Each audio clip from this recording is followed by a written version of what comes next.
Hello everyone, welcome back to another video. If all is going well, this should be like my third video in like a week. Yeah, I'm powering through all these videos. I've just got to. Still recovering from my cold. If you watched my last video, you will have noticed I said I was recovering from the flu.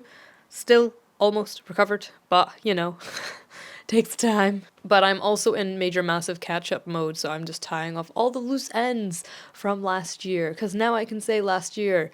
We are officially in 2025. This is exciting, I've got to say. But before we make way for everything that's coming through into 2025, I wanted to talk about all the projects I did in 2024 because there was so many. There was so many amazing projects that I might have maybe shared a little bit of in a studio vlog, but I know there's just so much more I want to talk about all of them. So I thought let's dedicate a video to talking about some of my projects that I did in 2024. There's also going to be another video which is going to be a 2024 gig recap, so that's going to be focused on all the gigs I went to. Totally not work related, kind of a different thing for me to be posting. If you're interested in that, please do make sure you subscribe and have the bell notification turned on so you know when that video goes live. I'm thinking it'll be maybe next week, maybe the week after. I haven't fully set on my content plan for this month just yet, but it's in there, so do stick around for that because, like I said, I went to so many gigs and I want to talk about all of them. But first off, let's talk about all the projects I did in 2024. I feel like I need to kind of give a little bit of a storyline as to how 2024 began.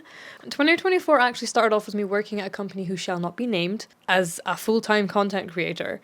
I worked there since July 2023 to April 2024, but obviously at the start of the year I was working there and kind of hating my life. In 2023 there had been quite a lot of consistent work for me as a video content creator. I was going out on shoots, I went to Germany to film a conference, I was like filming new stuff every week. There was sometimes weeks where I was doing multiple shoots for their clients. And then January of 2024 rolled around and there was no work and there was no shoots. There was nothing. Big red flag energy, if I do say so myself. And yeah, there just wasn't a lot of work for me to be doing. So they started tasking me with finding AI tools to do my job for me so that I wouldn't ever have to set up a camera and film things and edit things. Yes, there is good AI for editing in terms of like transcripting and cutting up your footage, but at the same time I felt like it lacked a lot of skill that I had in terms of determining what would make a good social cut and things like that. So yeah, it was a tough time in my life, I will admit. I was kind of looking for a way out. I'd been applying for jobs, I had been rejected from quite a few jobs, and I was trying to freelance in my own time on top of working this full-time job, which was really difficult because I was getting severely burnt out and drained from how awful this job was. And the freelance work I was doing was obviously trying to be around the 9 to 5 hours of what I was employed to do. Yeah, April rolls around and enough was enough, essentially. There had been lots of incidences that happened over the course of me working there that kind of just suggested to me that this wasn't a good place to be for me and my mental health, and my creativity and everything about the place just sucked the life out of me. So yeah, in April I finally just thought, fuck this, I'm out of here, and quit. Took all my gear, left that day, and from that moment on I was full-time self-employed. So yeah, it was a very like chaotic start to my journey, but I mean, I wouldn't have it any other way. Like, that was the fuel, the motivation I needed to make sure I worked real fucking hard to make this work. So the process that I'm gonna kind of go through for this video, just so that we kind of have some structure, because I could talk for days about everything. I'm not gonna play through the full video of every single thing, but I will kind of talk about how the project came about and insert some clips and things and just kind of show you stuff. But where there is a video that has been uploaded somewhere, I'll send, like, oh, my voice, I'm still recovering from the flu, so sorry. But where there is a link or somewhere that this video has been published before, I'll leave it in the description so you can watch the full videos, especially for like the music videos. But yeah, let's kind of get into this. One of the first projects I did was with Laurel or Lore.an, depending on how you want to pronounce the username or his name. But Yeah, they were someone that had followed me since I don't know when. I remember seeing their username pop up a few times, but they'd messaged me asking if I was interested in filming a music video for one of their songs. So for this video, we were kind of on a budget, as most beginner filmmakers are in the music industry, and musicians. We are running our own kind of setup here, paying out of pocket on both ends, you know, so we kept it very minimal in cost. And one of the ways I like to do this is location scouting in areas that you can just wander in. You don't need a permit, you don't need to pay for anything, you don't need to hire a studio.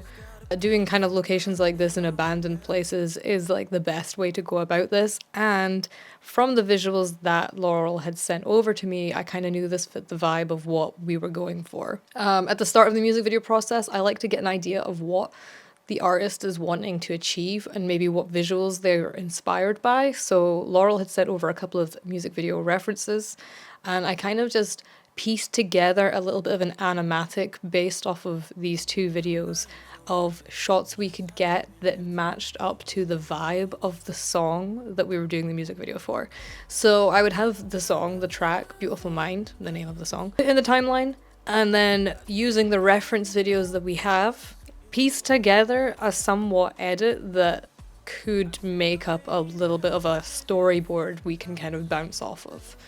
It gives you a little bit of an idea of how long lyrics last for, how long certain parts of a song are, and it gives you just a bit more of a cool, I've got 5 minutes to fill here, what is going where. Laurel also really wanted somebody slow dancing in it, or was it salsa dancing or ballroom dancing? He had a specific name for it. I can't actually remember what kind of dancing we were going for, but it's one of those things that when you're kind of starting out, you might not have contacts or models or actors as part of your budget. So luckily his friend Rosie stepped in, and she was absolutely lovely. They were both really lovely, and for it being like my first kind of project, I was so excited to work with both of them on this.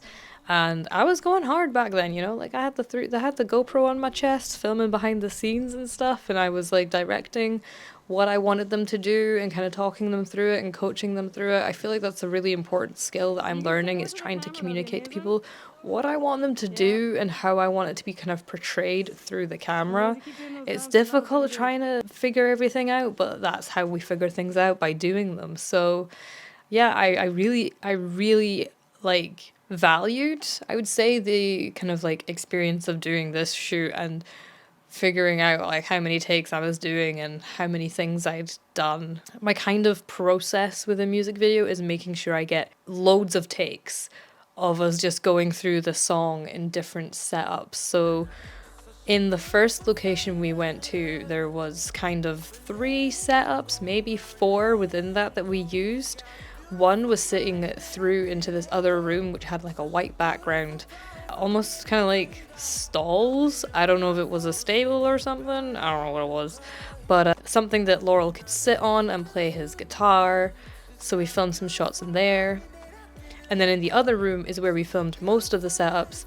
There was this long room where we filmed Laurel kind of dancing at one end. There was a setup next to the window, which we took a lot of photos next to, and I think is also the starting shot, or that walkway towards the window was the starting shot. Then there was also other kind of bits filmed further up in the room, again, of Laurel and Rosie dancing together. And yeah, just getting different kind of shots within the same room, just to give a bit of variety throughout it, just to make the edit longer so it's not just one shot in one space, utilizing your space as much as possible to get as much variety as you can.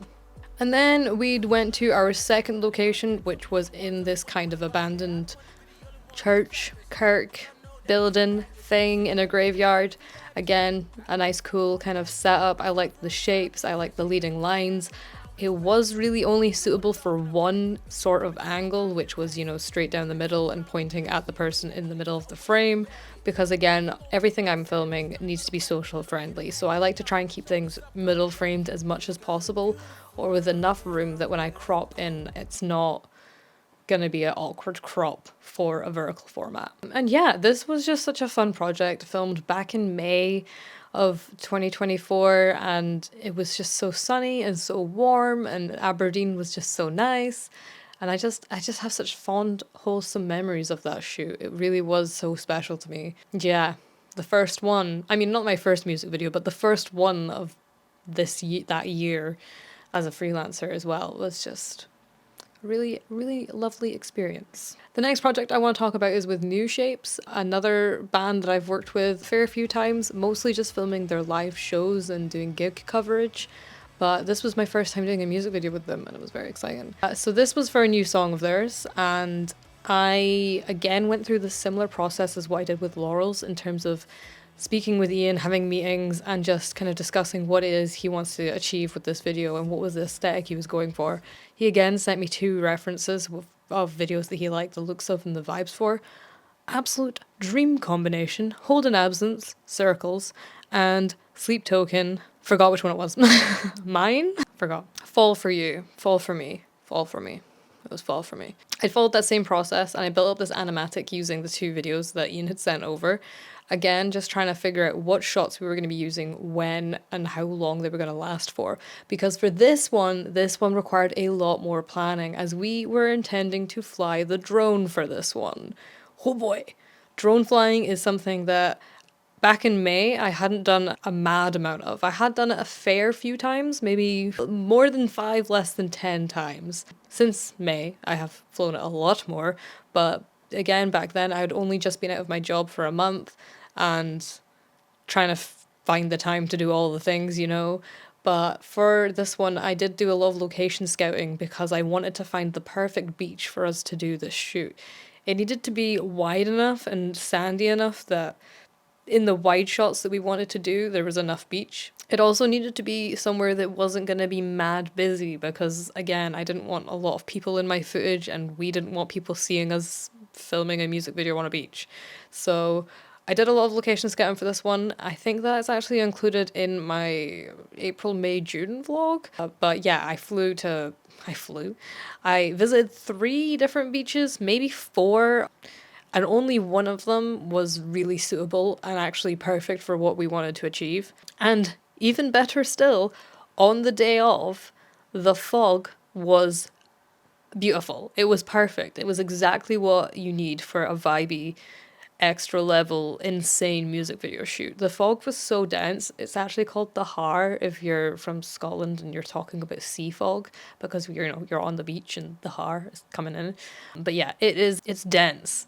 So like in my behind the scenes footage, you just see us kind of disappear into the cloud because it's just so thick. And it made for such good footage, honestly. I'm so stoked with how lucky we were on that day. And it meant that you couldn't really see other people. It was not a busy day because who goes to a beach on a foggy day? You know, it was perfect, honestly, the conditions for that shoot. And yeah, like I said earlier, we had quite a structured shot list because we were flying the drone and you only have so much battery time with the drone and you want to make sure you're getting all your drone shots pretty much out the way as soon as you can so that so that you're capturing it with the most optimal weather. We had to do a lot of takes for this video because Ian wanted to have it in slow-mo but at the right speed. I'm not maybe saying that correctly, but basically Ian had to sing double time speed in like a chipmunk style voice. Well, he didn't have a chipmunk style voice, but you know, chipmunk style speed to then be able for us to slow it half down so that the words still synced up. This did make me syncing the footage to the track almost impossible. I've had quite a lot of issues with audio syncing in projects. I don't know, it's just me, I guess, but it can be a nightmare sometimes. And for that project, it absolutely was. Things just kept slipping out of sync all the fucking time. That edit was impossible. I was not having a great time. But yeah, so there was shots that were sped up, there were shots that were at normal speed, there was drone shots, there was tripod staying still shots. Loads and loads and loads of takes taken for this song. And while it was the most beautifully, loveliest video I've ever filmed, the stress of having to try and edit that was, oh my god, it was not good. So I filmed this in May, I want to say near the end of May, and I then had to turn around the video in like a week or 2 because I got the dates wrong and I ended up thinking it was due in July, it was due in June. And I was away to Abbey Road and Download Festival, so I was like, when am I going to edit this? It was stressful, but I got it done eventually. Yeah, I'm still super proud of that one, and I really want to talk more about it because I feel like in that vlog that there's a little bit of behind the scenes for. There's not really enough about the process of like how difficult that shoot was, but it's something I'm super proud of, and I definitely want to dedicate like a little bit of a portfolio section to, because it's just so pretty, and yeah, I love it. Before we talk about Abbey Road, though, as I did just mention, I want to talk about the project I did with Bitterwood, and Black Flame Promotions and Atlantic Drift, and that gig I basically did back in May as well, because that was like the show that just made me go, oh fuck yeah, this is what I want to be doing. This is hardcore. This is fun. This is it. So basically, this show, I got asked by Sean from Black Flame Promotions if I could do some content capture for it. He wanted me to capture all 4 bands playing, as he was the promoter. And Atlantic Rift is a band I'd shot before, but the other 3 bands I hadn't shot before. And Atlantic Rift, I'd say I'm pretty good friends with all the guys in that band now, having shot them quite a few times, done my first music video with them. And my friend who I took with me to the gig was also friends with quite a lot of the members of Bitterwood, or maybe just 1 or 2, I don't know, but she knew them, I knew Atlantic Rift. It was a lovely night because we kind of just all crossed paths, and like I said, it was one of those shows with such energy that when I was capturing it, I was just like, holy fuck, this is fun. The other bands on the bill were Bloodsun, who I have shot again since. They're based in Inverness, and Forager, which, oh my god, they were absolutely insane. Again, so stoked I got to shoot them, because I don't think I would have ever got to shoot them had they not been on that bill. I think they're from Manchester.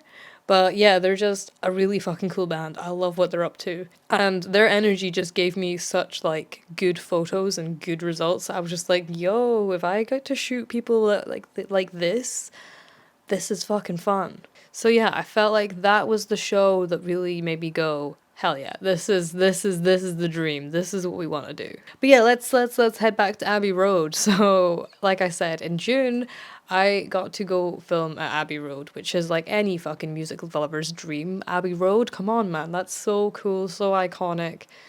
I'm still like, that happened last year? What? I was in the same building that so many amazing people have been in. It is unfortunate that that project kind of took a turn in the sense that I ended up having a lot of mental health problems shortly after that, in June, July, August, and I couldn't get the edits done in time, and the client then ended up asking someone else to edit. It was a bit of an awkward situation, I will admit. It taught me a lot of lessons about how to handle things and deal with problems and stuff like that. But I'm still so stoked on the fact that I was there and I got to capture stuff, and there's still so much photos that I took that I've just never gone through because, well, the client kind of, we unfortunately didn't see eye to eye in the end, basically, I think. So it's one of those things that's bittersweet, but I still want to talk about it because I'm like, it's fucking Abbey Road. I'm not going to let a bad experience of the outcome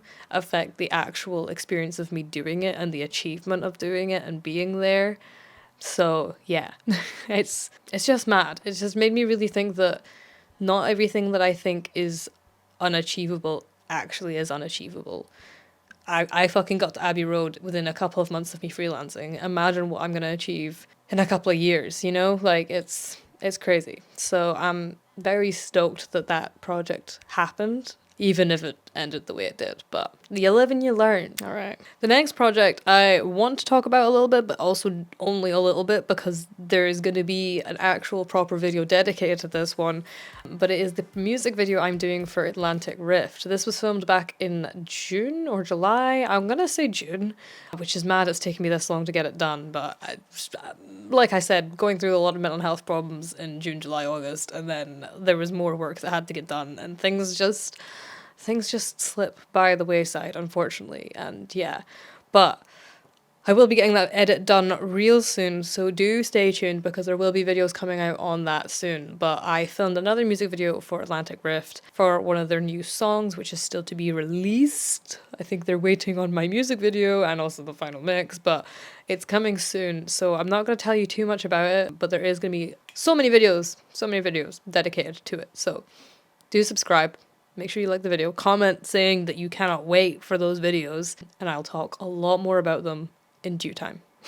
Okay, next up. So I've done a few music videos, I filmed a few gigs, now I am going on tour. What the fuck?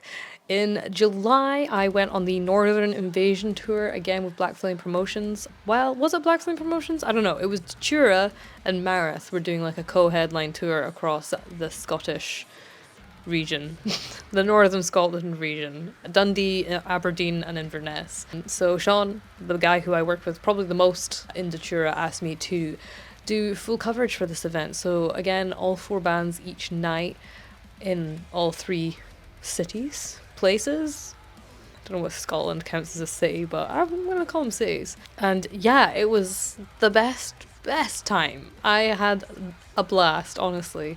I really hope there is more opportunities for tours this year coming, because it's the best time to really get a lot of content, obviously, but it's just joyful and you're just running on the energy of constantly doing it. During the day you edit and during the night you shoot, and like you just keep riding that wave. I mean, it was only 3 days, but give me more. Please. I'm ready for a proper tour. What was nice was the lineup changed each night. So on the first night there was Datura, Marith, Atlantic Rift, again a band I've shot many times before, and from Tyranny. They were new, they were exciting, I really liked shooting them. On the Saturday night, we were back up in Aberdeen, which is kind of almost like the headline night, because Datura and Marith were both from Aberdeen, so it meant that there was going to be more of a crowd at this event, and there was, and it was honestly the most fun shoot ever. The Colony and From Tyranny again played that night, and oh, my footage just looks so good. I had the 360 camera as well. That is footage that I still haven't actually shared anywhere. I really need to do that, but it looked so good. I was so chuffed. And then the final night was in Inverness. I had never been to Inverness for a gig before, or to film anything before, so that was my furthest north gig I've ever shot. And it was in this lovely little like pub, and it was just so like tight and that kind of vibe that I absolutely love for that kind of show. So yeah, I thought it was a really fun night to end the tour on, and then I had to drive back down to Glasgow the next day because my mother was coming from Shetland to see Shania Twain with me. So while it was an amazing tour, it was definitely very hella hectic for me having to drive up to Inverness and then drive down to Glasgow. So yeah, still had the best time, and I just so proud of that project as well. I've mentioned the tour a few times, well, if not just now in that tour part, but I've shot them so much this year, so they're getting a whole section dedicated to them. I think we've shot, just guessing, a rough number between 6, 8 or 10 shows this year. We'll say 8 because that seems like a nice middle number. I'll actually put a nice number as to what the actual answer was. But yeah, Datura have been a band that I've really loved seeing them grow and progress, from me shooting their first show to the show I just shot a couple of weeks ago, Musical Vision, and there's such a cute wee tight recording studio, practice studio setup. The range of stages they play on is just so fun. And just seeing them getting more into it, more like me getting better shots, me getting more into it, it's just so nice. I feel like being part of their journey has really made me value working with a consistent band, and I would love to strive to work with more bands consistently as well, rather than just the one-off shows, because you get to learn more about them and understand them, and I just think it's just so wholesome. And I really respect Sean and how he's always asked me to shoot his shows. I appreciate the loyalty and like the respect, and they always like the work that I get for them. So yeah, they're just so good to work with.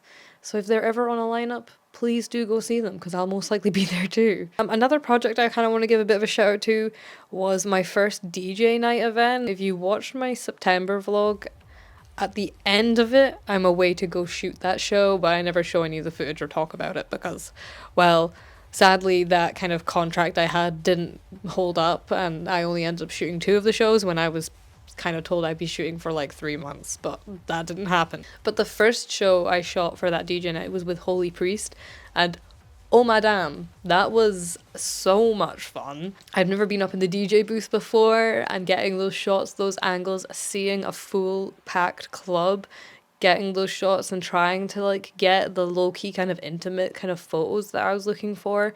I didn't want to take posed club photos. I wanted them to be candid, nice, soft.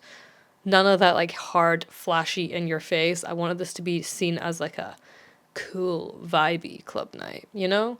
So that was the kind of photos I was trying to get for the crowd, but then also for the DJs. Man, it was hard. Like I was jumping between my like gimbal and not using my gimbal and like trying to get photos of the DJs when there's all these people pinned up against the fucking barrier.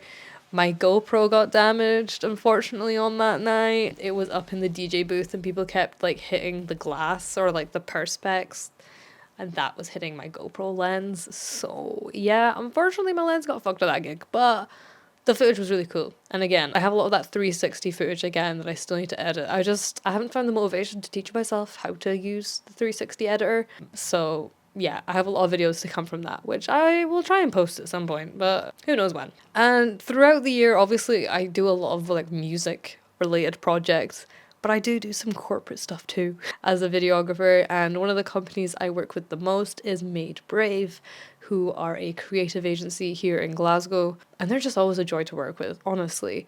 I filmed a couple of their creator mashup events. I think there was one at the beginning of this year.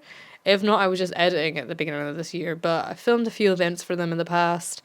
And I also got to help film some footage for one of their campaigns for Katherine McKinnon. They were installing a QR code made out of toilet paper holders, toilet rolls, toilet paper roll, what the fuck do you call it? The roll of a toilet paper. Toilet roll, you know, just the rolls of it though. They were installing a QR code made out of that, and I filmed that process as well as like talking head case studies about the project. And then in the last few months I've been filming the move from their old office to their new office, and that's been really fun. Like again, I've just really enjoyed that sort of content of capturing candid moments of people interacting and enjoying their job, while also capturing kind of more scripted talking to the camera what it is that's important to you about your workplace and things like that, you know. I like the mixture of content, you know, the structured stuff, the corporate stuff, the business stuff, as well as the music video stuff. So it's been good. I'm highly aware that I'm sounding more and more choked up with my cold, but there is just 2 more bits to run through. Apologies. I think I sound rough now. And another honourable mention, he's not really a project, he's more of a person. Conor G. He is a photographer I have assisted with 3 times this year, 2 times this year. And you know what? He's just a legend. He is a legend. And I love getting to freelance and support another freelancer. Conor's been super influential in the terms of like me knowing I can do this full time because he's doing it full time. He worked at a film company I used to kind of freelance for, and also then freelanced as a photographer at the company I used to work at. We used to hire him as our photographer, be like, yo, you want to work together? So he'd be doing the photos, I'd be doing the video. It was amazing. And yeah, now that we're both out freelancing on our own, sometimes when he has the opportunity to have a little assistant on a shoot, then he'll ask me. So I got to assist on a couple of his projects this year, and I just get so much value working with somebody else because, you know, when you're self-employed, you're working on your own most of the time. But if you're working with somebody else on a shoot, somebody else who's in industry and understands lighting and cameras and like talking to you about what they're wanting to achieve and how they're going to light this shot and what they're going to do to achieve it, and it's just really good. I really enjoy it, and I think it's like one of the best ways to learn is from other people and on the job. So if I get to assist, I really see that as an opportunity for me to learn something and help as much as I can, because again, when I'm on a shoot, like when I'm doing my own shoot, I would love to have somebody there just helping me out, but that's kind of a luxury you can't afford half the time. So yeah, the fact that he's at a stage where his clients can afford to pay him for having an assistant, I'm going to be the most attentive assistant while on set. So yeah, I really appreciate getting to work with him again this year. And again, the luxury of being a freelance self-employed person now is I can say yes to assisting with him on shoots. So hopefully there's more of that next year. Right. Are we ready for the outro? Please tell me we're ready for the outro. Amazing. I'm starting to feel really choked up, like my nose is super blocked. So this is a good time to end this video, isn't it? It has been one hell of a year, I can tell you that much. 2024 has honestly been something I never anticipated it being as wild as it has. Especially when you look at how things were going for me at the start of the year. I can't thank everyone enough for trusting me to film with them or work with them in some form of way. I've captured so many amazing moments and I love it. I love it so much. It's my dream. I think last time I checked when I was running through my board, I filmed 52 gigs. I'll update that number if I'm wrong, which is crazy to me. Absolutely crazy to me. When I think about 2023, I think I shot 4 gigs.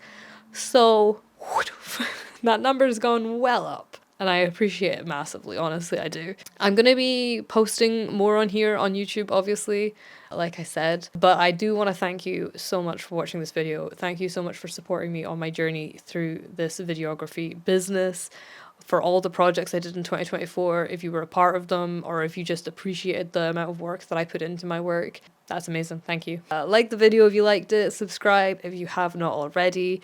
I've got loads of videos coming out on YouTube. I've got loads of stuff planned for here. Same with Instagram, if you don't follow me there, do. Katie Studio on Instagram and on TikTok. And I'll link my portfolio below because I'm going to be updating that soon. It hasn't been updated, but it's in the works. So maybe if you're watching this video in the future, you'll see some of these projects in more depth in my portfolio. Yeah, I'm just super excited with everything that I've got to share with you. And I cannot wait for all the gigs that I'm going to shoot in 2025. It's going to be insane. It's going to be amazing. Right. Thanks for watching, guys. I'll see you guys later.